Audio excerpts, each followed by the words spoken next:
Airlines don't want you to know these seat secrets that could save your back, your wallet, and maybe even your vacation. What I'm about to share might shock you about where you've been sitting all these years. If you're over 50 and tired of getting off planes feeling like you've been in a wrestling match, this video is your game changer. I'm going to reveal the insider tricks that flight attendants and seasoned travelers use to get the most comfortable seats without breaking the bank. You'll discover which seats to avoid at all costs, how to get free upgrades using a simple request most people never think to make, and the medical reasons loophole that airlines must honor for seat changes. By the end of this video, you'll never book a bad seat again. And you might even fly more comfortably than passengers who paid 3 times more than you did. Let's dive into these secrets that could transform your flying experience forever. Let me tell you about Margaret, a 68-year-old from Manchester who always booked window seats because she loved the view. After an 8-hour flight to New York, she could barely walk when she landed. Her legs were swollen, her back ached, and she spent 2 days recovering instead of enjoying her grandchildren. The problem? She was trapped by the window with no easy way to stretch or move around. Here's what every traveler over 50 needs to know about seat choice. All seats are your best friend for mobility. You can get up anytime without disturbing others, stretch your legs into the aisle, and access your carry-on bag easily. This is crucial because sitting for hours without movement increases blood clot risk, especially as we age. Window seats do offer benefits. You have a wall to lean against for sleeping. Nobody climbs over you. And yes, there's that view. They're also better if you're a nervous flyer because you can't see the wing flexing or other passengers moving around. But if you have joint issues, need frequent bathroom breaks, take medications that require movement, or have circulation problems, choose the aisle every single time. Your body will thank you later, and you'll arrive at your destination feeling human again instead of needing a day to recover. Now, here's where airlines get sneaky with exit rows. They advertise extra legroom, but never mention the restrictions that might disqualify you. If you're over 65, have any mobility issues, or need assistance walking, legally you cannot sit in exit rows. The FAA requires exit row passengers to be able to lift 50 pounds, move quickly in emergencies, and operate heavy exit doors. They'll actually make you verbally confirm you can perform these duties before takeoff. But if you qualify, exit rows are golden tickets. You get 6 to 8 inches more legroom than regular economy seats. That's the difference between arriving cramped and arriving comfortable. The downsides are real though. Exit row seats often don't recline because they can't block the emergency exit. It's also colder near emergency exits due to the door seals. Always bring a sweater and pack essentials in your jacket pocket, not under the seat. Despite these limitations, the extra legroom usually makes these minor inconveniences worth it, especially on flights over 3 hours. Bulkhead seats are the hidden gems most travelers overlook. These are the first row seats right behind the dividing wall between cabin sections. Think of them as exit row benefits without the emergency responsibilities. You get guaranteed legroom because there's no seat in front of you.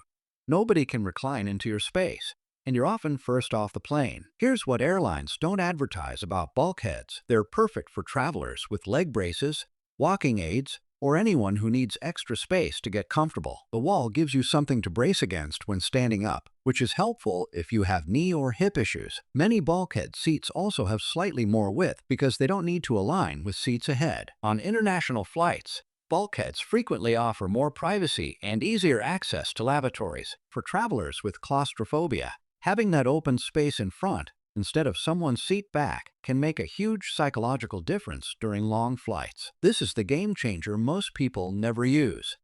Airlines are legally required to accommodate medical needs, but they won't volunteer this information. If you have any medical issue that makes standard seats uncomfortable, you have rights that airlines must respect. Call the airline's special assistance line, not the regular booking number. These representatives are trained specifically for medical accommodations.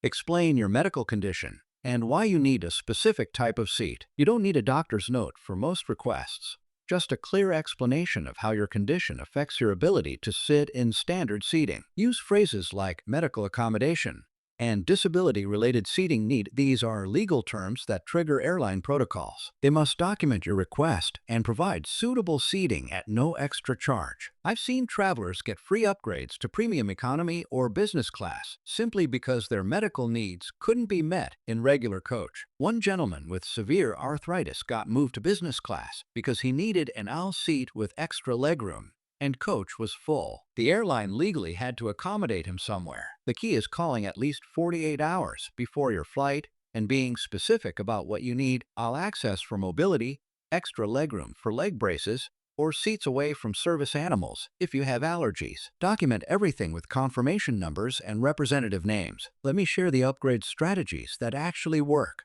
not the myths you see online. First, dress nicely, but don't overdo it. Business casual shows you belong in a better seat without looking like you're trying too hard. Avoid shorts, flip-flops, or anything too casual. Airlines want their premium sections to look professional. Check in exactly 24 hours early and politely ask at the gate if any premium seats opened up. Gate agents have more power than people realize and often upgrade passengers who are courteous and prepared. The key is being genuinely polite, not demanding. Gate agents deal with difficult passengers all day, so someone who's kind and reasonable often gets special treatment just for being pleasant. Never argue or demand upgrades. Instead, ask, is there any possibility of moving to a seat with more legroom? This gives them room to help you without feeling pressured. Some seats are traps that will ruin your flight, and airlines hope you don't know which ones to avoid. The worst offenders are seats within 3 rows of bathrooms. You'll have a constant parade of passengers walking by.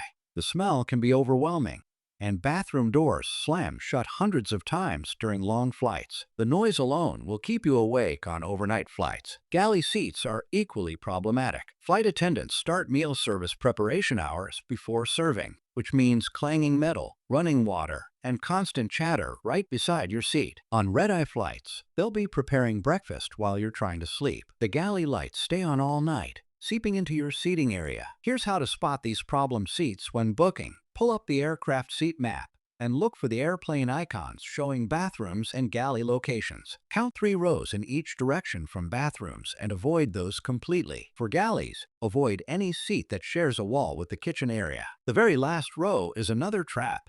Seats often don't recline. You're last off the plane, and you're right next to bathroom traffic. Middle seats in the center section of wide-body planes are the absolute worst because you're trapped between 2 strangers with no window view or easy aisle access. For flights under 3 hours, premium economy rarely makes sense unless you have serious mobility issues. However, on flights over 6 hours, premium seats become investments in your health and enjoyment. The extra legroom, better recline, and priority boarding can mean the difference between arriving refreshed or exhausted. Calculate the cost per hour. If premium costs $150 extra on a 10-hour flight, that's $15 per hour for significantly more comfort. Here's a bonus tip I didn't mention.